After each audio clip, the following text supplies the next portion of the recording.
भारती, ओ भारती, मेरा टिफिन तैयार हुआ कि नहीं? रमा ने बैग कंधे पर टांग कर कमरे से बाहर निकलते हुए अपनी सास भारती जी को आवाज लगाते हुए पूछा। हाँ बहू, तुम्हारा डब्बा तैयार है, भारती जी ने उत्तर दिया।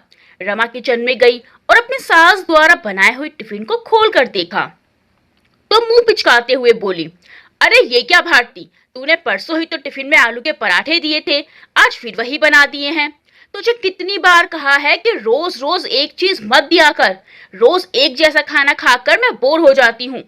भारती जी सहमी से चुप खड़ी रही और बहू रमा बड़बड़ाती हुई किचन से बाहर निकल गई। अपनी घड़ी में समय देखते हुए रमा ने फिर भारती जी को आवाज लगाई और कहा, भारती, ऋषु को फटाफट नाश्ता करा, वरना तेरी वजह से आज भी स्कूल बस छूट जाएगी।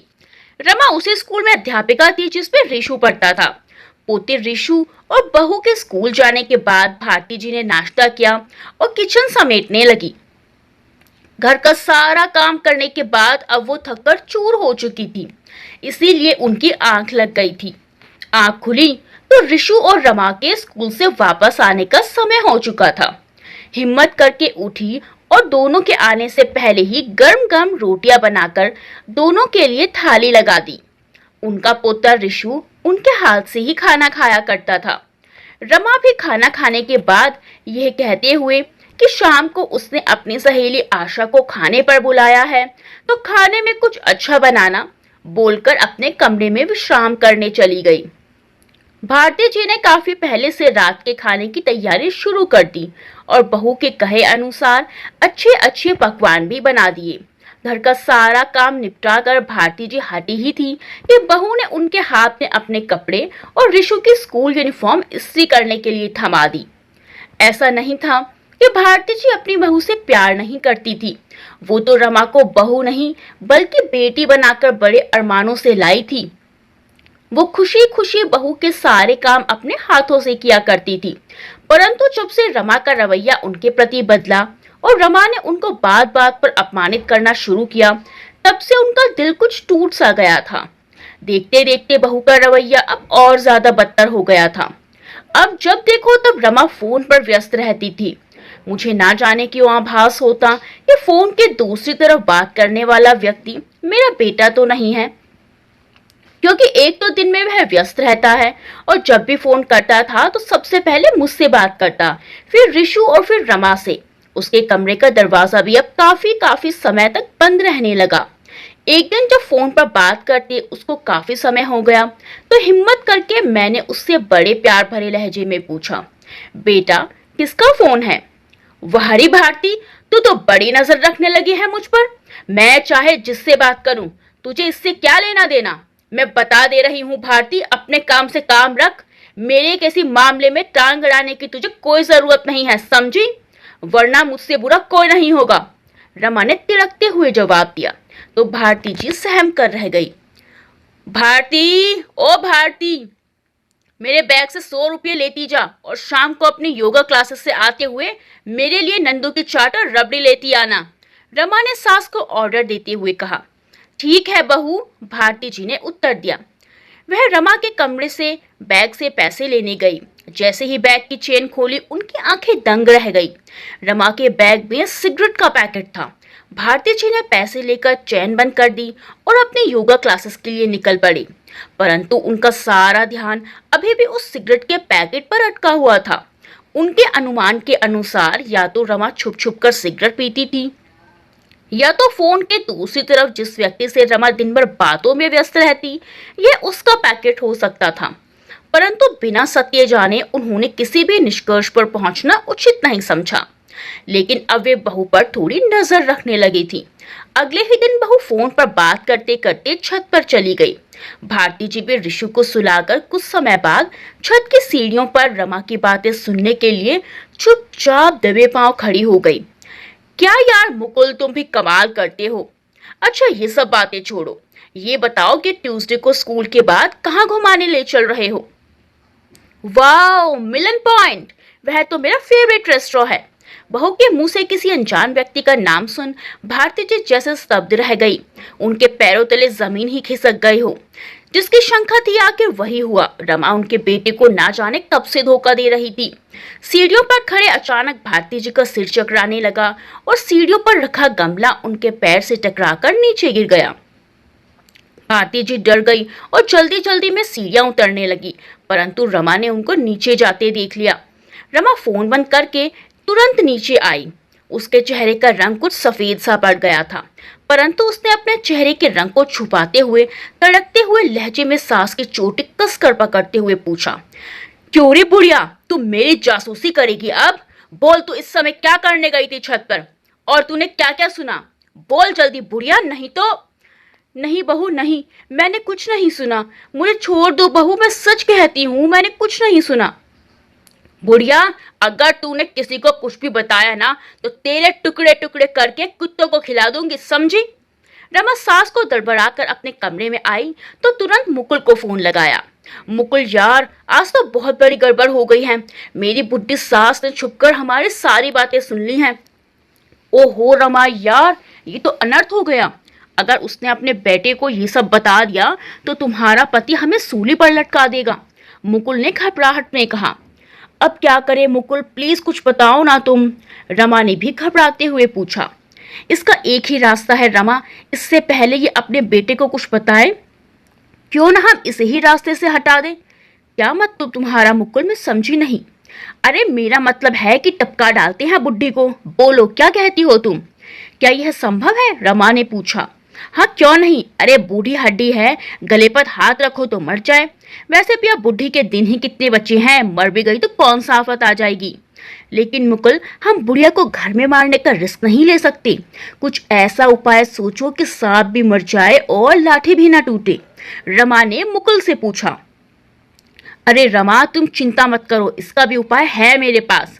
वह सब हम कल मिलकर स्कूल में डिस्कस करते हैं, मुकुल ने रमा को समझाते हुए उत्तर दिया। उधर दूसरी तरफ भारती जी को अब नींद कहाँ आने वाली थी। सारी रात उन्हें अपने बेटे पोते, अपने कुल की चिंता सता रही थी। भारती जी का दिन भी इसी कश्मकश में निकल गया कि कैसे अपने कुल की, अपने बेटे की रक्षा की जाए। अब शाम होने को आई थी। भारती जी प्रतिदिन की तरह अपनी योगा क्लासेस के लिए निकल पड़ी। दूसरी तरफ मुकुल और रमा भारती जी के मर्डर की सारी प्लानिंग कर चुके थे। उन्हें तो बस भारती जी के योगा क्लासेस से वापस आने का इंतजार था। भारती जी योगा क्लासेस खत्म करके अपने घर की तरफ चल दी। अचानक उन्हें पीछे किसी के कदमों की आहट सुनाई दी। पीछे मुड़कर देखा तो कोई नहीं था। भारती जी इसे अपनी मन की शंका समझ फिर से आगे चल दी। अचानक उनकी आंखों के आगे अंधेरा छा गया और जब उनकी हल्की हल्की आंखें खुली तो उन्होंने खुद को एक गाड़ी में पाया जो हाई स्पीड पर दौड़े चले जा रही थी। वह अपने होशो हवास में तो नहीं थी, परंतु उन्हें अपने कानों में किसी की धीमे धीमे बात करने की आवाज सुनाई दे रही थी। यार मुकुल, ये बुढ़ी मर तो जाएगी ना, रमा ने घबराते हुए मुकुल से पूछा। अरे बूढ़ी हड्डी है, ऊपर से तैरना आता नहीं है, बचने का तो सवाल ही पैदा नहीं होता, मुकुल ने कहते हुए तेज रफ्तार से चल रही गाड़ी के ब्रेक लगाए। रमा और मुकुल दोनों गाड़ी से बाहर उतरे और इधर उधर देखकर जायजा लेने लगे। भारती जी अधमरी स्थिति में थी।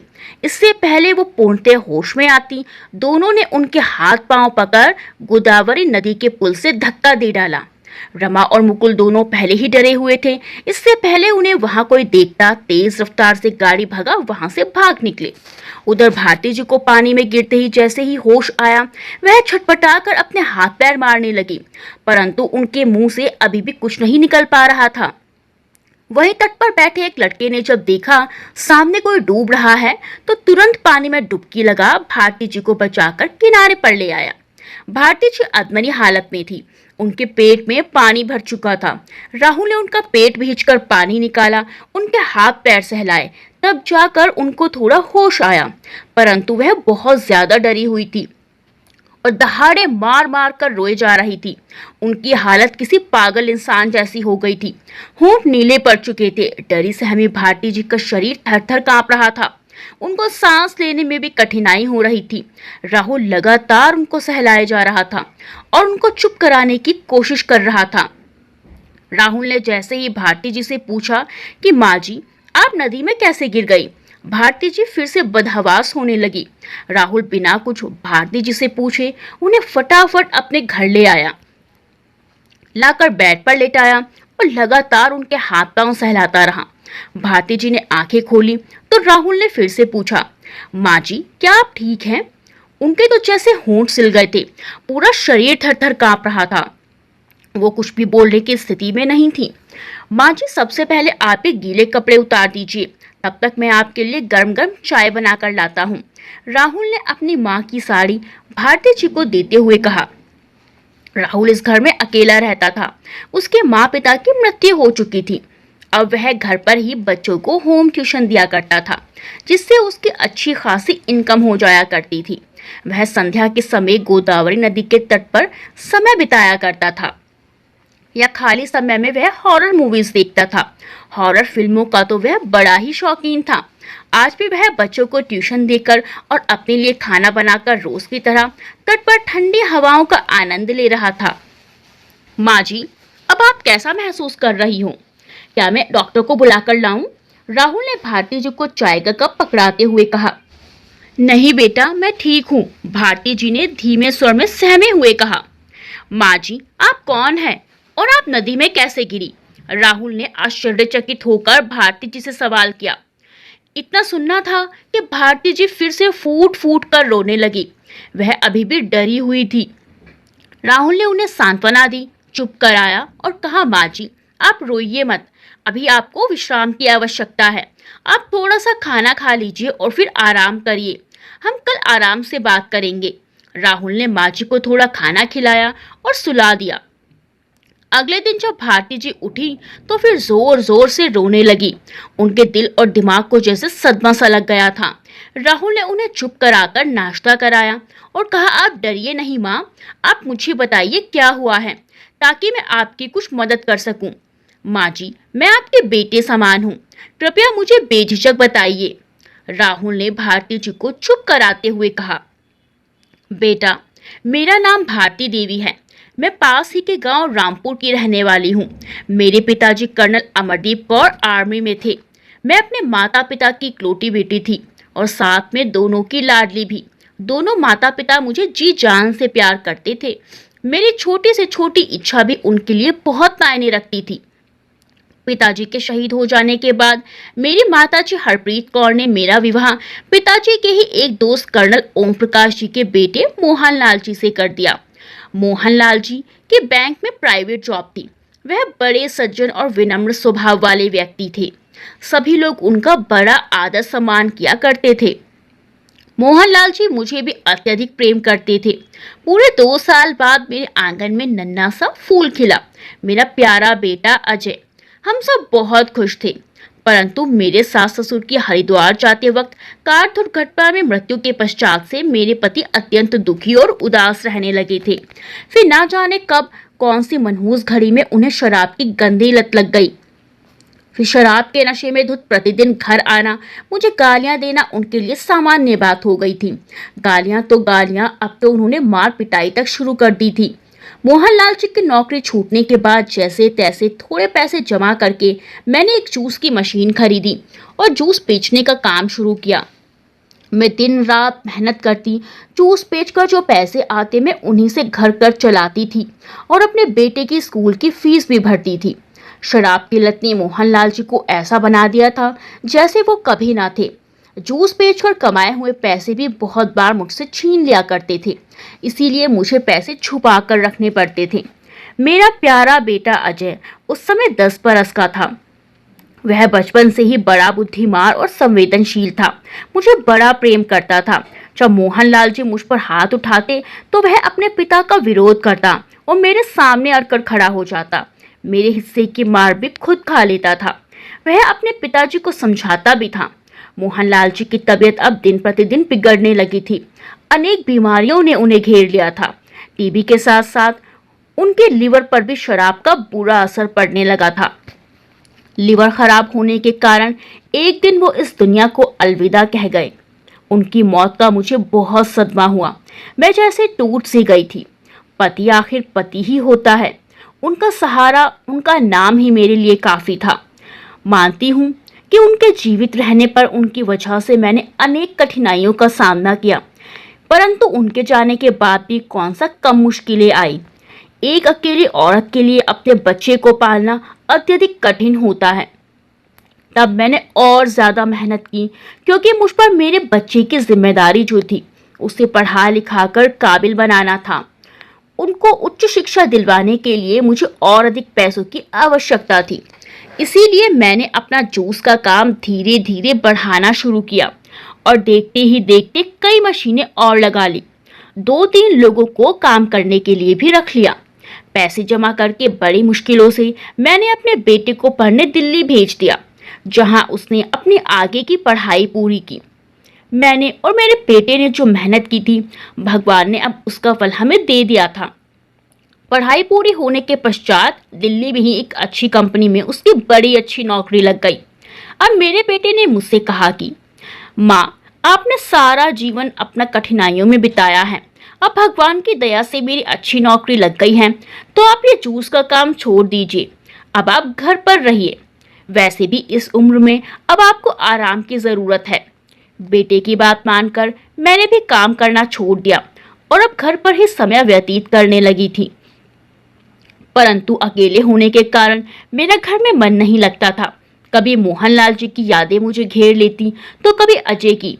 इसीलिए मैंने सोचा कि अब तो अजय की अच्छी नौकरी भी लग गई है और हमारे घर की स्थिति भी सुधर चुकी है, क्यों ना अजय की शादी कर दी जाए। बहू घर में आएगी तो घर में कितनी रौनक हो जाएगी, फिर पोता पोती होंगे तो घर उनकी किलकारियों से गूंज उठेगा। यही सोचकर मैंने अजय के लिए लड़की देखना शुरू किया। काशी में मुझे एक रमा नाम की बहुत ही अच्छी लड़की अजय के लिए पसंद आ गई। लड़की बड़ी सुशील और अच्छे संस्कारों वाली दिखाई पड़ती थी और देखने में भी खूब सुंदर थी। मुझे वह पहली ही नजर में भा गई। मैंने उसकी तस्वीर अजय को भेजकर उसकी मर्जी जाननी चाही, तो उसने ये कहकर हाँ कर दी कि माँ, आपकी पसंद मेरी पसंद है, जैसा आपको सही लगे आप वैसा ही करिए। शादी की तिथि सुनिश्चित की गई और शुभ मुहूर्त देखकर अजय की शादी रमा से संपन्न हो गई। अजय शादी के 1 हफ्ता तक घर पर रहा। बहू के आने से घर में बड़ी रौनक थी। मेरी खुशी का तो ठिकाना ही नहीं था। अजय नौकरी नहीं छोड़ सकता था, इसीलिए उसको 1 हफ्ते बाद नौकरी की वजह से वापस दिल्ली के लिए निकलना पड़ा। उसके जाने से मन उदास हुआ, परंतु यह सोचकर कि अब तो बहू भी घर में आ गई है, तो मन की उदासी कुछ कम हुई। शुरू शुरू में बहू का रवैया मेरे साथ ठीक ही था, सब कुछ सकुशल चल रहा था। बहू अक्सर अपनी सहेली से मिलने जाया करती थी। उसकी सहेली आशा की शादी भी वहीं हुई थी। उसका ससुराल 2-3 गली छोड़कर ही था। वह एक स्कूल में पढ़ाया करती थी। कुछ समय बाद बहू ने भी इस स्कूल में नौकरी करने की बात की, जिस स्कूल में उसकी सहेली आशा पढ़ाया करती थी। मैं और अजय तो नहीं चाहते थे कि वो नौकरी करे, क्योंकि भगवान का दिया अब सब कुछ था हमारे पास। परंतु जब बहू ने ज्यादा जिद की तो हमें मानना पड़ा। मैंने भी यही सोचा कि मैं तो अब बूढ़ी हो चली हूँ, मैंने तो अपना जीवन जी लिया है, अब मुझे बच्चों को भी उनके अनुसार उनका जीवन व्यतीत करने देना चाहिए। परंतु उसके कुछ समय पश्चात ये बहू का रवैया मेरे प्रति बदलने लगा था। ना वह मेरे पास बैठती थी, ना ही मुझसे बातें करती थी, और स्कूल से आने के बाद भी घंटों फोन पर व्यस्त रहती थी। मैं पूछती तो कहती कभी माँ का फोन है, कभी कहती बहन का फोन है, और तो और अब उसने मेरा अपमान भी करना शुरू कर दिया। अब वह माँ जी के बजाय मुझे मेरे नाम से संबोधित करने लगी थी। उसके कमरे का दरवाजा भी घंटों बंद रहता था। एक दिन मैं उसके कमरे में कुछ लेने गई तो मुझे उसकी अलमारी से सिगरेट का पैकेट मिला। वह पहले से ही सिगरेट पीती थी या अब पीने शुरू कर दी थी, मैं नहीं जानती।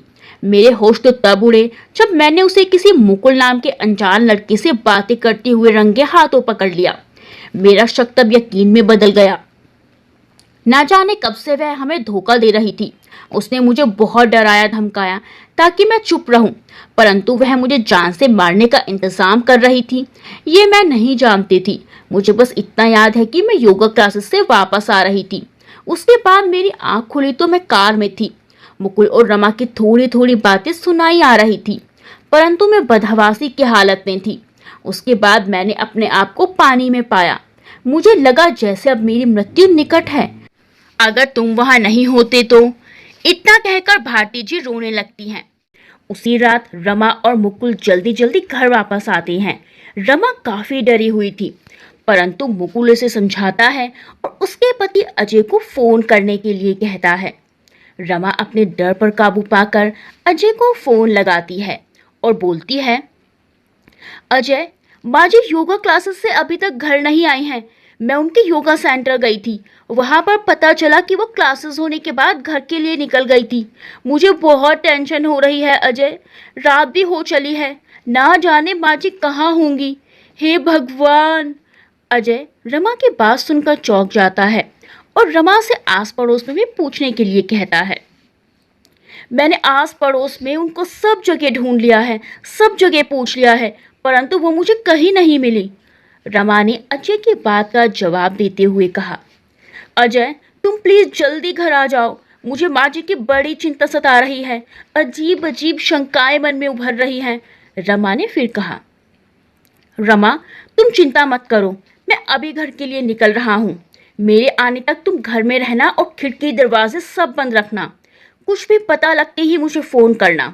तुम अपना और ऋषु का भी ध्यान रखना। इतना बोलकर अजय ने फोन रख दिया और तुरंत घर के लिए निकल पड़ा। उधर रमा ने मुकुल को भी उसके घर भेज दिया और अजय के आने की प्रतीक्षा करने लगी। अजय को आते आते काफी रात हो चुकी थी। दिल्ली से प्रतापगढ़ तक का सफर उसने कैसे तय किया और अपने आंसू कैसे रोके, ये बस वो या उसका भगवान ही जानता था। घर आते ही रमा उससे लिपटकर बुरी तरह रोने लगी। अजय ने उसको चुप कराया और सबसे पहले वो लोग पुलिस स्टेशन पहुंचे। वहां जाकर अजय ने मां के गुमशुदा होने की रिपोर्ट लिखवाई और जल्द से जल्द उन्हें ढूंढने के लिए कहा। पुलिस ने उनको मां जी के लापता होने के पोस्टर्स भी जगह जगह लगाने की सलाह दी। अजय के लिए तो रात तक काटना मुश्किल जान पड़ता था। पुलिस में रिपोर्ट लिखवाने के बावजूद भी उसे खुद अपनी मां को ढूंढते ढूंढते रात से सुबह हो चुकी थी। उसने फोन कर कर के सारे रिश्तेदारों से भी भारती जी के बारे में पूछा। वह बिना नाश्ता किए भूखे पेट पुलिस स्टेशन से कुछ खबर आने का इंतजार कर रहा था। उधर दूसरी तरफ राहुल को माँ जी की बातें सुनकर बड़ा अफसोस हो रहा था और साथ ही गुस्सा भी आ रहा था। राहुल ने माँ जी से कहा, माँ जी, आपके साथ जो हुआ मैं भगवान से प्रार्थना करता हूँ कि किसी माता पिता के साथ ऐसा ना हो। परंतु माँ जी, आपको अवश्य ही अपनी बहू और उस कमीने इंसान को सबक सिखाना चाहिए। लेकिन बेटा, मैं बूढ़ी विधवा औरत कर भी क्या सकती हूँ।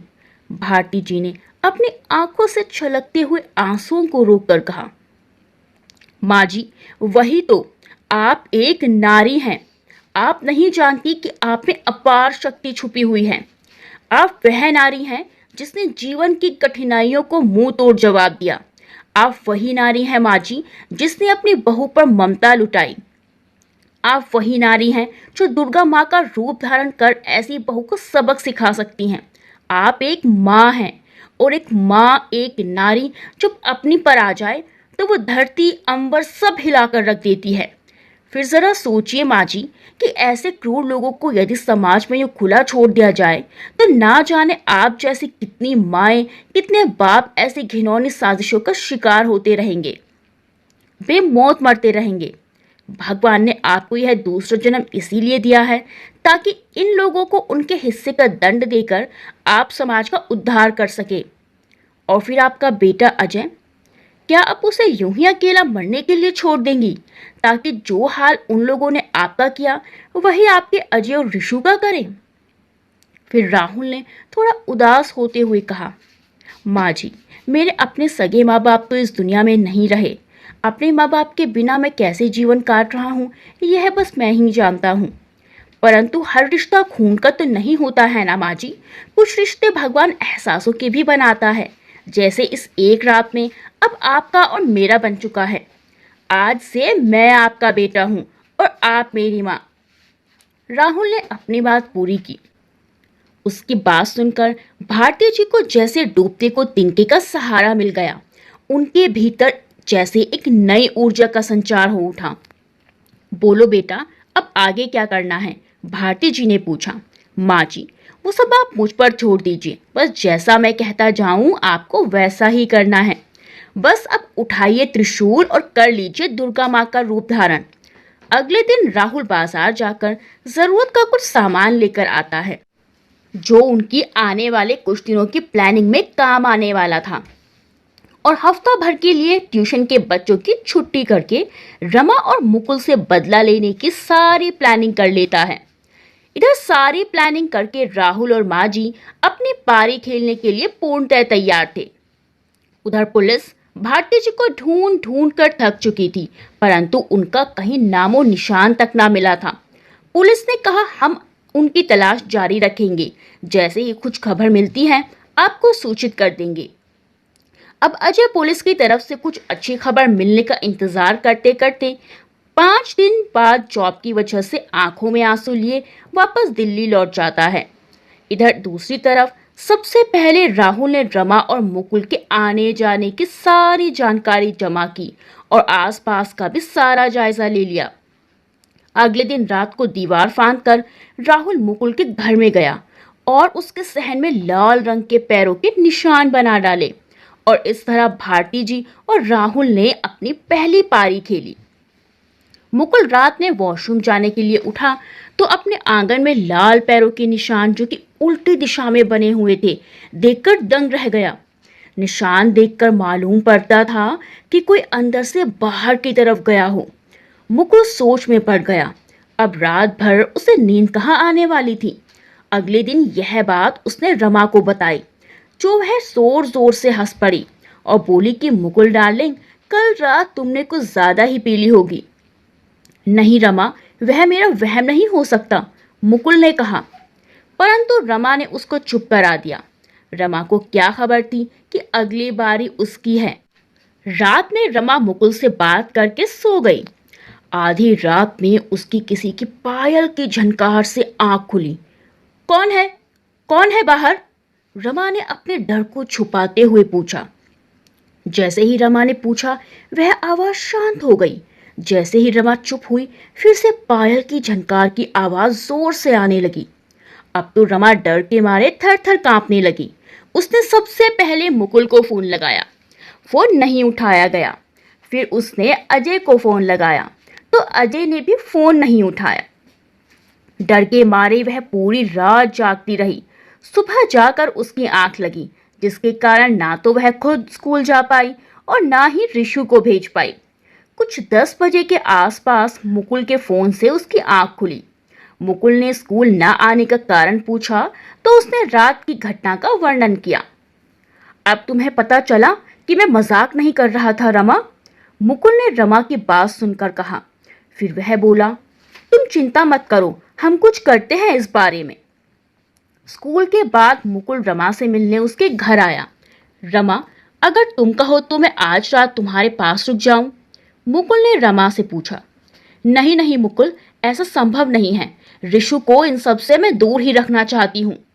हाँ, परंतु अपना फोन साउंड पर रखना और अगर कुछ भी ऐसा वैसा हुआ तो तुरंत आ जाना, रमा ने मुकुल से कहा। मुकुल घर चला गया और आज रात फिर रमा अकेली रह गई। रमा डरते डरते सो तो गई, परंतु बाहर से कुछ गिरने की आवाज से अचानक उसकी आंख खुली।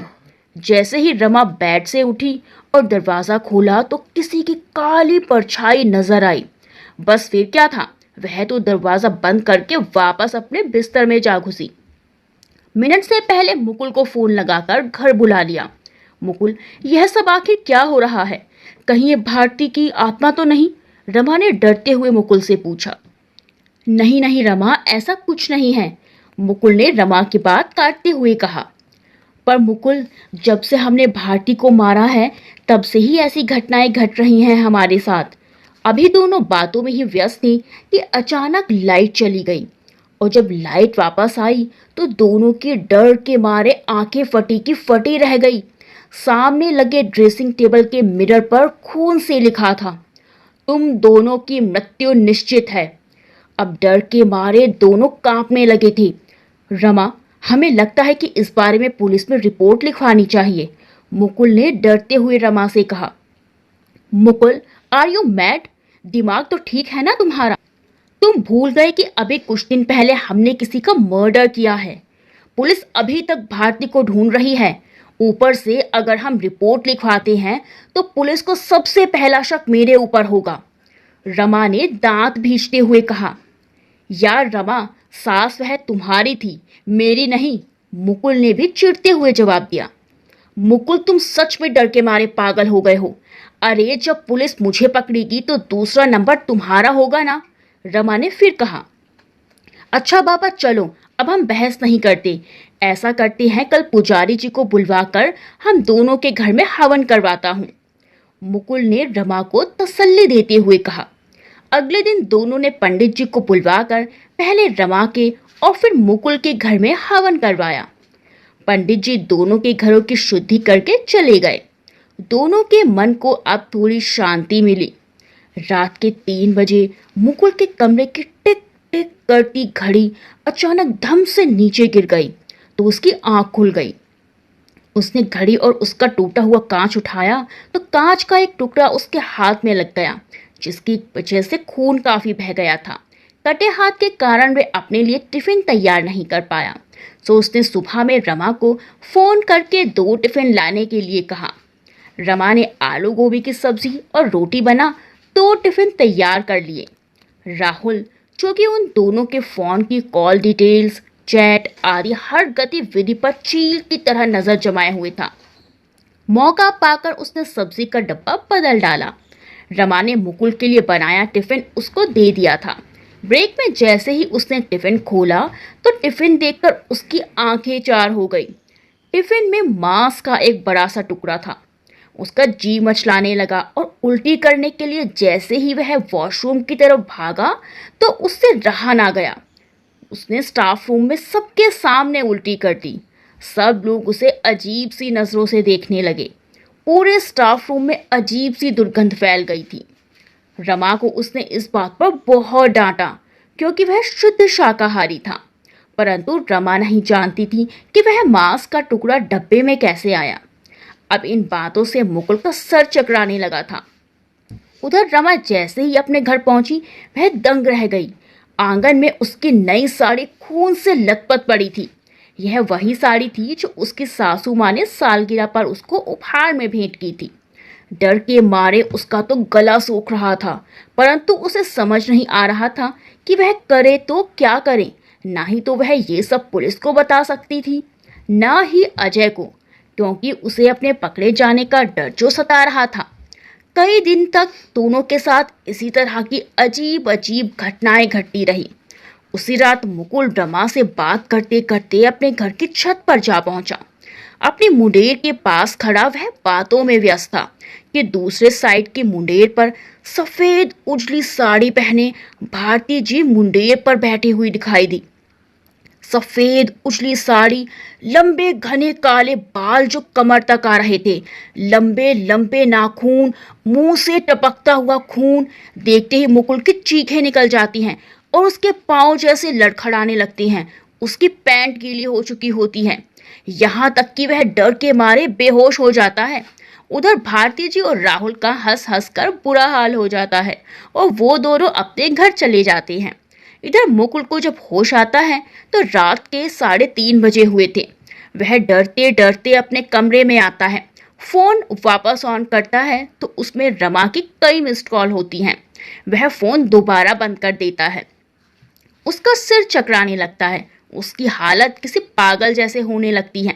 एक तो वह रात भर सो नहीं पाता, ऊपर से उसे अब हर तरफ भारती जी का एक काला साया नजर आने लगता है। उसके दिलो दिमाग पर जैसे भारती जी की वही तस्वीर छप चुकी थी जो उसने छत की मुंडेर पर देखी थी। उधर रमा, जो कि कई बार मुकुल का नंबर ट्राई करके सो चुकी थी, अचानक प्यास के कारण उसकी आंख खुली तो वह किचन में पानी पीने गई। जैसे उसने पानी पीकर किचन की लाइट बंद की, अचानक उसे किसी की रोने की आवाज सुनाई दी। आवाज सुनकर वह डर गई और दोबारा लाइट ऑन की। जैसे ही लाइट ऑन की, रोने की आवाज बंद हो गई। उसने फिर से लाइट ऑफ की और जैसे ही उसने किचन से बाहर भागना चाहा, किचन का दरवाजा खट करके बंद हो गया। डर के मारे उसका पसीना छूटने लगा। जैसे ही वो पीछे मुड़ी, भारती जी उसके पीछे चाकू लेकर खड़ी थी। अंधेरे में उनकी बड़ी बड़ी आंखें रमा को जैसे खाने को दौड़ रही थी। उनके पूरे कपड़े गीले थे और चेहरे पर एक अजीब सी मुस्कान के साथ वह रमा की ओर बढ़ रही थी। रमा की तो जैसे सांसें ही रुक गई, उसकी जान गले तक आकर अटक गई। डर और दहशत ने उसे चारों तरफ से घेर लिया। मुंह खोलकर अपनी सासू माँ से माफी मांगनी चाही, परंतु जबान मानो किसी ने फेविकोल से चिपका दी हो। मुंह से एक शब्द भी ना निकलने पाया। रमा के हाथ पांव ठंडे पड़ चुके थे कि अचानक लाइट खुद ब खुद ऑन हो गई और अब किचन में कोई नहीं था। वे गिरते पड़ते अपने कमरे की तरफ दौड़ी और मुकुल को फोन लगाया, परंतु उसका फोन ऑफ था। हनुमान चालीसा का जप करते करते जैसे तैसे रात बिताई और सुबह होते ही मंदिर जाकर पूजा करने और भगवान से अपने कुकर्मों की क्षमा मांगने का निश्चय किया। उधर मुकुल डर के मारे पागलों की तरह जागता रहा।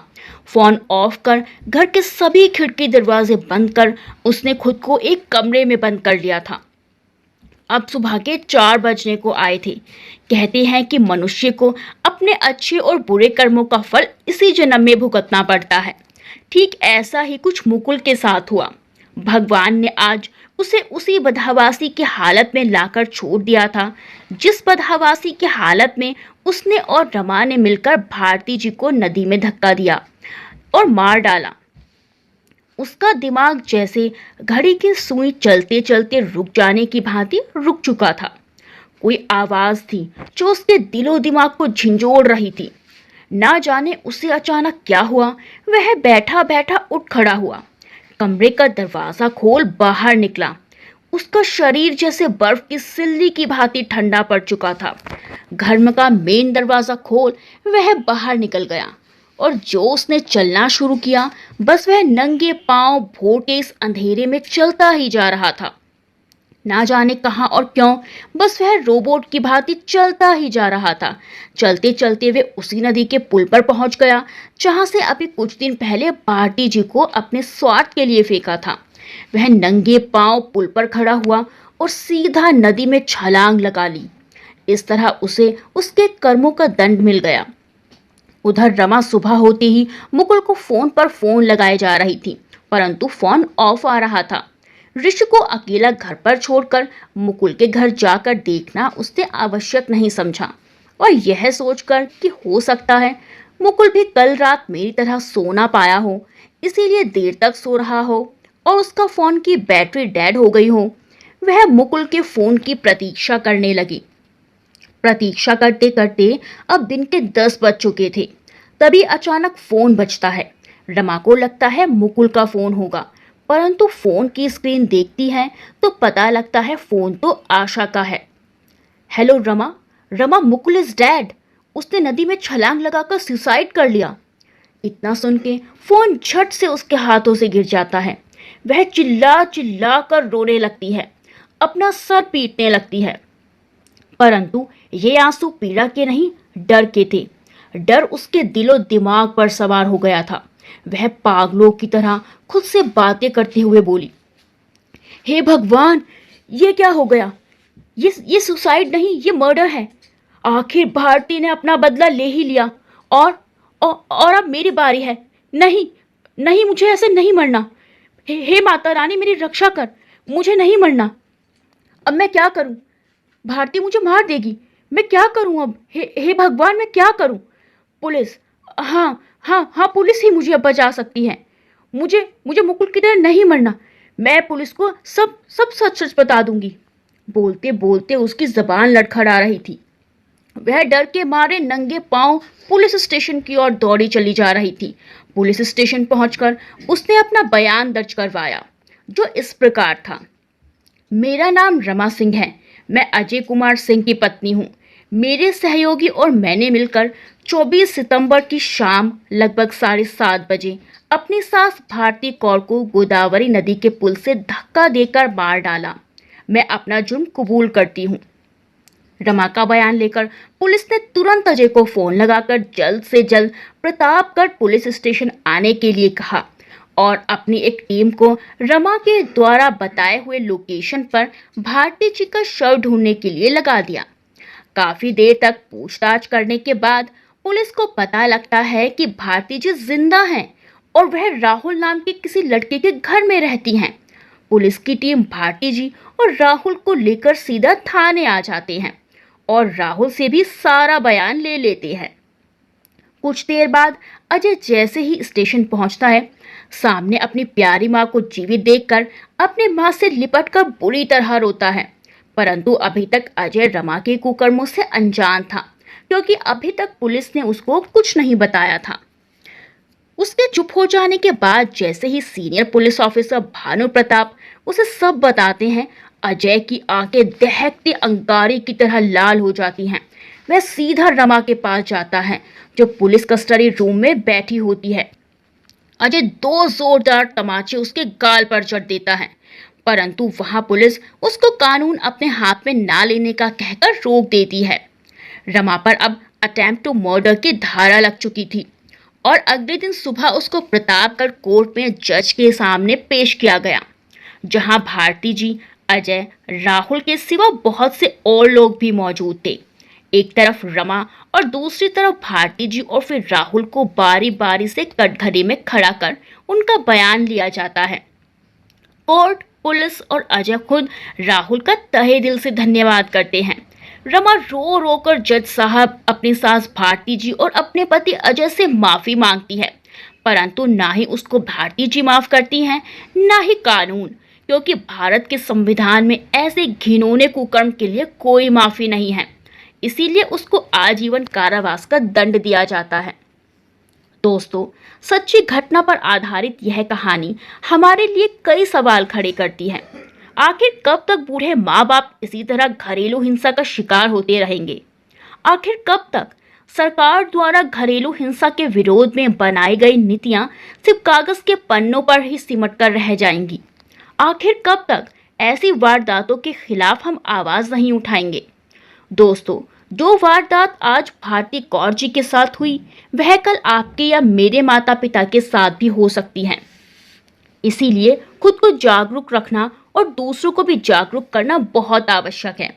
घरेलू हिंसा से महिलाओं का संरक्षण अधिनियम जैसी भारत सरकार द्वारा घरेलू हिंसा के खिलाफ बनाई गई नीतियों से लाभ उठाइए। अगर आप ऐसी घरेलू हिंसा का शिकार हैं या आपके घर में या आसपास कोई और व्यक्ति है, तो उसके खिलाफ आवाज उठाइए। सावधान रहिए, सतर्क रहिए। जय हिंद, जय भारत। दोस्तों, इस कहानी के बारे में जो भी आपकी राय है, कमेंट सेक्शन में जरूर बताइए।